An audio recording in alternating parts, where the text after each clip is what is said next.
This just crashed by 46%.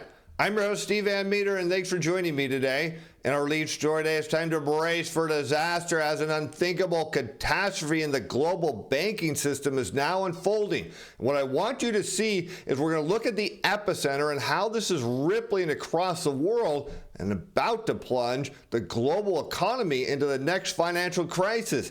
Meanwhile, as I'll show you, central bankers remain completely clueless. Now let's head over to Bloomberg, where he picked today's story up with the headline is China Vanke profit tumbles by a whopping 46% and is now vowing to cut its debt by $14 billion. And you'll think there's only one way for these property developers to shed debt. It's not that they have cash to pay it off. They have to unload assets. That means fire sale prices, putting further downward pressure on commercial real estate, which is indeed going to be the next global catastrophe that plunges the world into an all-out financial crisis. The years-long slump in China's real estate sector is weighing on some of the largest builders that have avoided a default so far.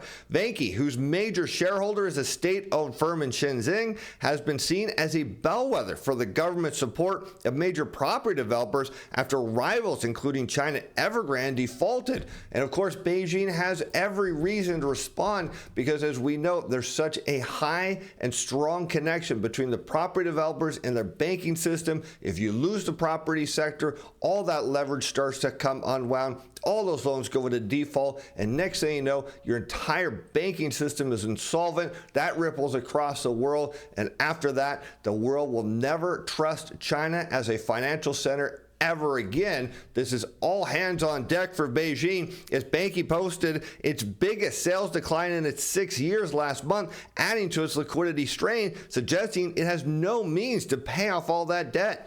Contracted sales for February plunged a whopping 53% from a year ago to 14 billion yuan. And this all happens after Beijing vowed to step in and put support under its property developers. And what did I tell you would happen is consumers wouldn't respond at all, and they're not. Fitch Ratings last week downgraded Vanke's credit rating to junk, joining Moody's rating that cut the builder to below investment grade earlier this month and warned of further reductions. This is a huge problem because these downgrades are said to impede the developer's financing as well as contracted sales as lender and buyer confidence dwindles further. This is a major issue. These rating downgrades are serious business, and you can see that for Vanke and the other property developers, it's only going to get substantially worse. And what that means, well, China's banks are next.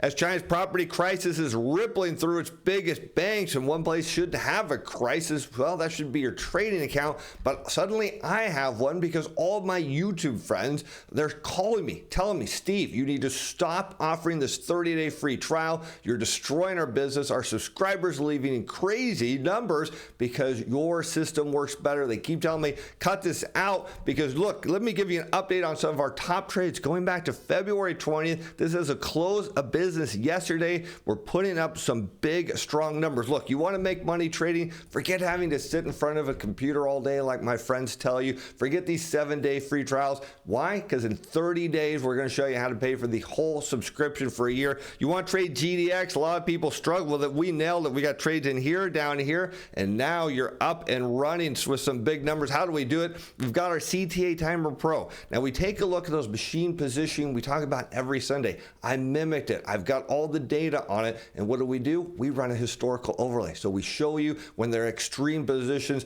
That's the big opportunity. Maybe you like to be a tactical trader. Well, we've got that handled too with our Momentum Timer Pro because most people get in late and out early. We add a whole second layer on top of all of that to smooth out something no one else does. And here's the best part.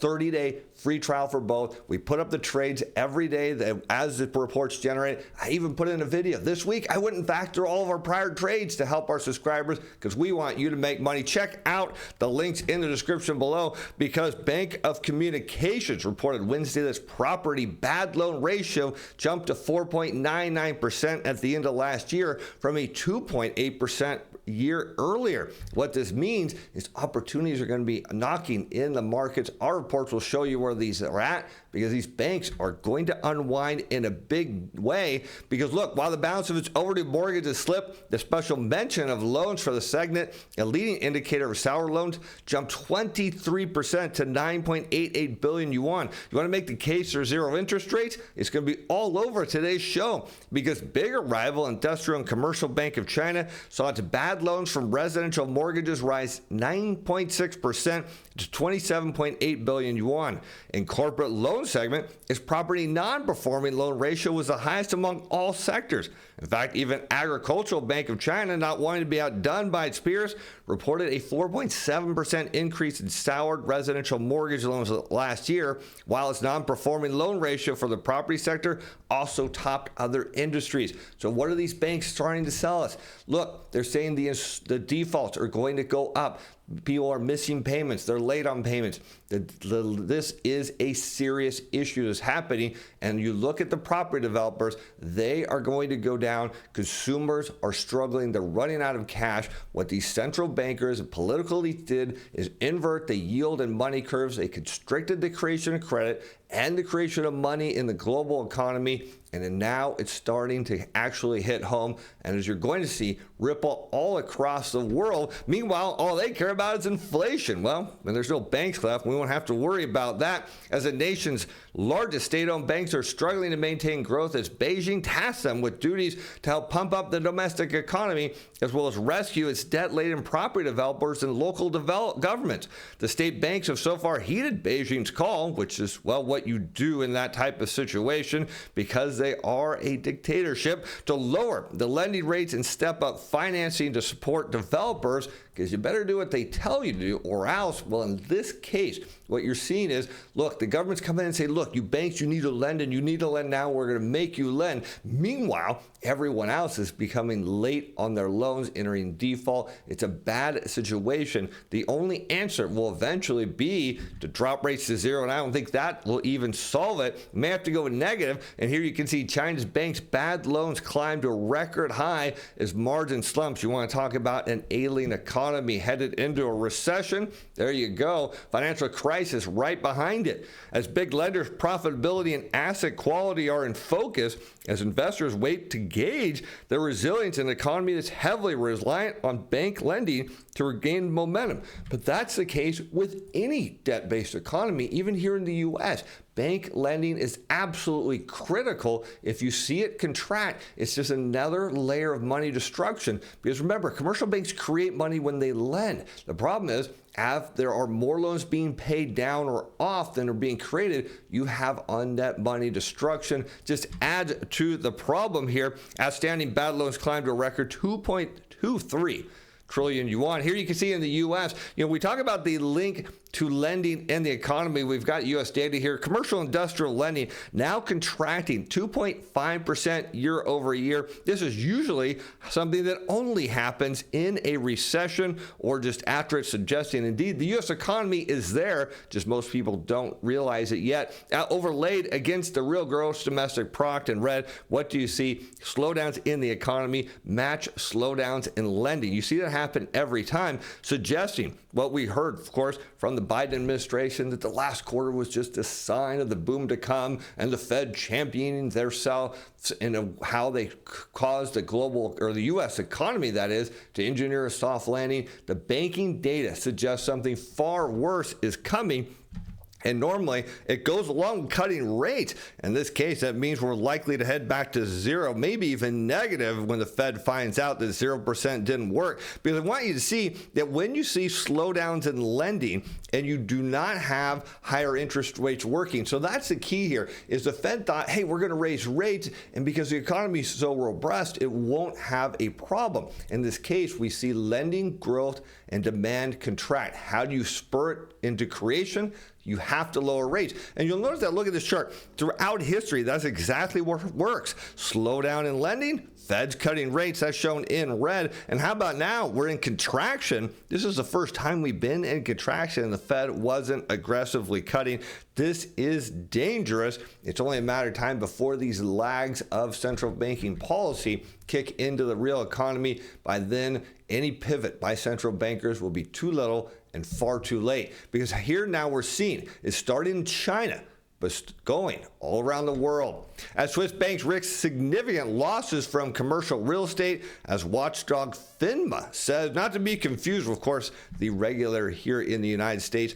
FINMA's comments all echo a warning by the Bank of England earlier on Wednesday, which said that risks to the global real estate sector are creating a danger to financial stability. Though you can imagine if we continue to see asset values in commercial real estate fall and liquidity start to dry up in the system, which is happening, banks will start to go insolvent and fail. It's going to be a domino wave across the world. And that's the risk here. As commercial real estate prices could fall further, we'll make the case why, yes, they're going to come down even more than either the experts said, leading to a loss for lenders. Well, we know the banks can't even absorb that. That means they're insolvent, and that means rates go down to zero. Fed bailouts go into full steam. As the central bank's financial policy committee said, fueling the concern that commercial property landlords may fall behind on their mortgage payments. Well, of course they are, because they don't have the revenue. When your building isn't full of tenants, well, that means you're going to fall behind. And that's the problem here. As we head over to Los Angeles, look at this. An office tower there dumped by Brookfield faces foreclosure sale. So wait a minute. It already was sold and now it's in foreclosure a second time? How about that? As the building is 73% leased and carries $465 million in debt. This one at 777 South Figueroa is being sold for about $145 million, roughly 50% less than the outstanding debt on the property. And what does that mean? Someone's got to eat that loss and eat it in a big way. Either when it's sold, the owner's got to pay it down, which will assume they don't have the money, or the bank has got to restructure that. The question is, can they? Well, maybe they can do it for one, but how many buildings can they do this for before it's over? The gas company tower was appraised in 2020 at $632 million, but is now worth closer to $200 million based on the $141 per square foot price. The building has roughly $465 million in loans. That math doesn't work at all, including $350 million in commercial mortgage-backed securities and 2 mezzanine mortgages for $65 million and $50 million. But get this rot is sitting all inside of retirement accounts in a big way, because look at who. Pacific Investment Management is the largest holder of most senior debt at $167 million slice of the commercial mortgage-backed security. That means we're going to find out in a big way that a lot of Americans are owning something that is going to go down and trigger the next crisis. They don't know it yet, well, but it's there. And this is going to get through the U.S. banking system in a big way, as S&P Global is now downgraded outlooks on 5 regional U.S. banks. Just wait one day, they're going to downgrade them all to junk. Right now, we're going negative as ratings agency downgraded the outlook of First Commonwealth Financial, M&T Bank, Synovus Financial, Trustmark, and Valley National Bancorp to negative from stable, it said. The negative outlook revisions reflect the possibility that stress in commercial real estate markets may hurt the asset quality, well, you think a little bit, and performance of the 5 banks. Well, we'll just say these 5 are likely to be the next to go insolvent, which have some of the highest exposures to commercial real estate loans among banks we rate. Now, maybe that's the warning sign for customers to get their money out before these banks go upside down. Investor concerns over regional banks' commercial real estate exposure intensified this year after New York Committee Bancorp flagged a surprise quarterly loss, citing provisions on soured CRE loans, which triggered a sell-off in U.S. regional banking shares. The bank has sold assets to shore up its balance sheet, but that may not be enough. Investors and analysts have been worried that higher borrowing costs and lingering low occupancy rates. So you have a double whammy here. You know, the Fed can fix one side. They could drop rates to zero. And one of the reasons I keep saying I don't think 0% interest rates solve the next financial crisis is because without the occupancy rate to support any form of debt, well, that means, of course, these buildings are illiquid assets. This is a huge problem. One of the reasons I've also said there's going to be a push by the government for people to go back to work. This whole hybrid work from home thing, I think it ends. I know many of you say, no way, I won't do that. But watch, the government will give tax breaks to companies that do it, and companies will give raises to those who will. You wait and see. We'll find out if I'm right on that call.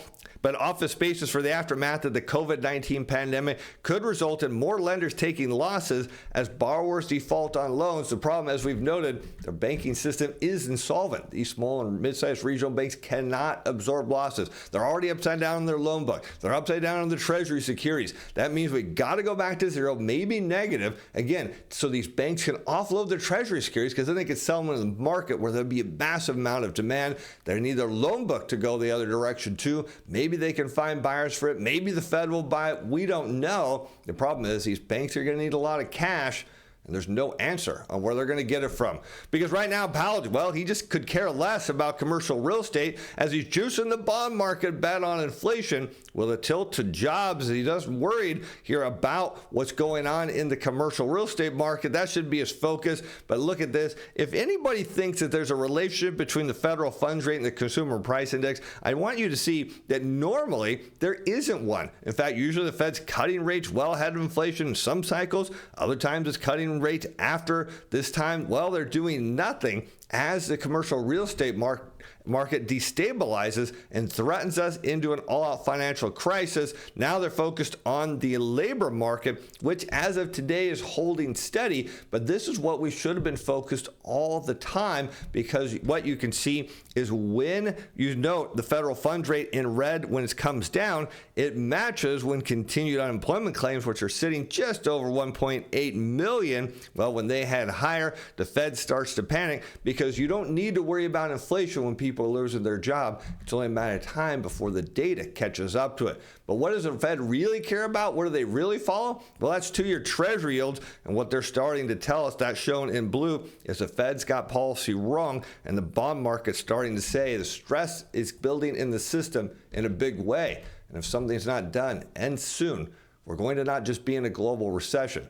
We're going to be in a global financial crisis where we could see banks all around the world outright fail. And with that, I'm Steve Van Metre. Thanks for watching. Thanks for being fans. Bye now.